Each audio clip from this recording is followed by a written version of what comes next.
All right, get ready. This wall is a monster. This is a big wall. Now the brush, it's 3 courses tall, and it's a little like handy wall block. You know, you can see obviously how little it is. It's crazy how this shale that they put on here is causing the block to oxidize and do all that crazy stuff there. But I built this this is the year of our Lord 2021. I built this at least 20 years ago, if not 22 years ago. I think I was still in high school when I built this. And it's still sitting level. It's level, you know, side to side, front to back. Maybe he's got a little bit of a pitch forward to it there, just a fuzz. But you can see I did, oh man, there's so much to talk about here. I got a book. This is before the internet, everybody. This was 20 plus years ago, before the internet was really a thing yet. And so I had a few construction books, but I went to Lowe's and bought a book from, put out by Black & Decker. I'll show you that here.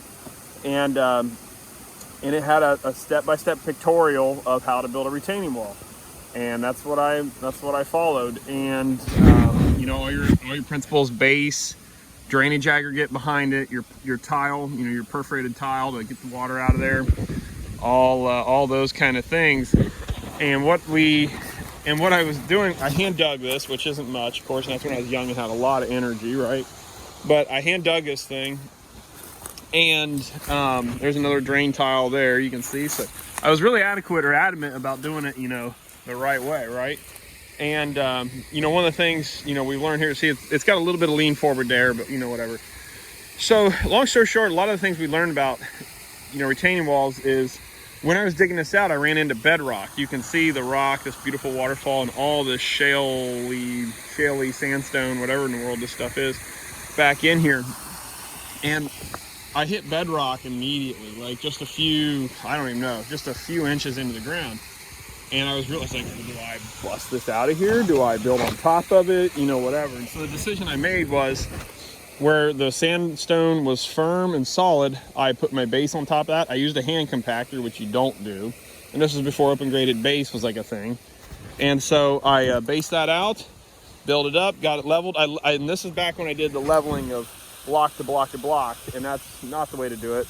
You'll see in other videos how you level, you screed out a bedding material. Now we use like a number 9. Versalock says you can do sand. I don't like doing sand for like wash issues, but or erosion issues or potential, let's say.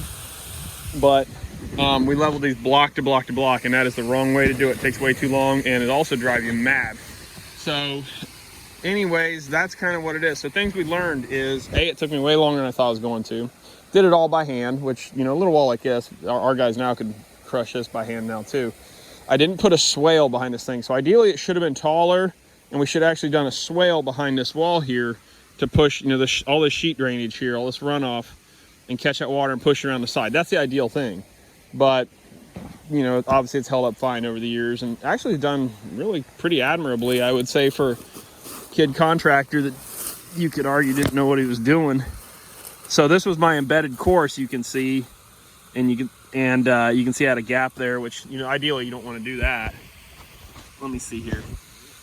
But you know, this was my embedded course, and it's eroded away now, which is why maintenance on retaining walls is really important. And like the depth of retaining walls, the steeper the slope, the deeper into that hillside you want to put that retaining wall, because you know, like my foot sitting on top of the ground here, it could just slide right down the hill, right? But if my foot was buried, the deeper it's buried into this hill, the more load it transfers deeper in, so it doesn't risk what they call global stability, where the whole structure can slide out. So those are all those things. I'm sure I didn't charge enough even to make $10 an hour, you know, for all the hours I've got in it, but I learned it, and that's that, folks. So there's my first retaining wall. Humble beginnings, I suppose, but I'm kind of giddy, you know, with this is a town near me, real close, and yeah. So there we go, my first retaining wall ever. Whoop-de-doo. And I did ask the homeowner if I could take a walk around. I asked them, and they were very nice, and they said, yeah, sure, that's super cool. I told them what I wanted to do, and they were super cool about it. I'm going to show you one of the first Flagstone patios we did. So I'll show you. So here we go here.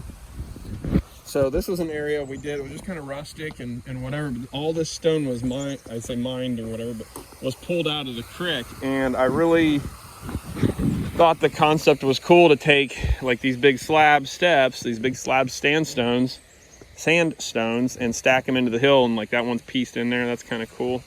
And made this real rustic setup here. And it's cute, let's say. So when I saw this area, whoa, look at all that yucky basement drain water there. Holy cow.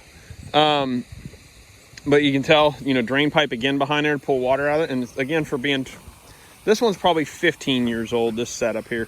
And the tree roots have bucked all this flagstone like crazy and whatever. But I really admire these stairs. I like that a lot. That's pretty cool. So yeah, there was one of our first things, but it was cool because I think I had a mini excavator, actually rented it, of course, and pulled that out of the creek there and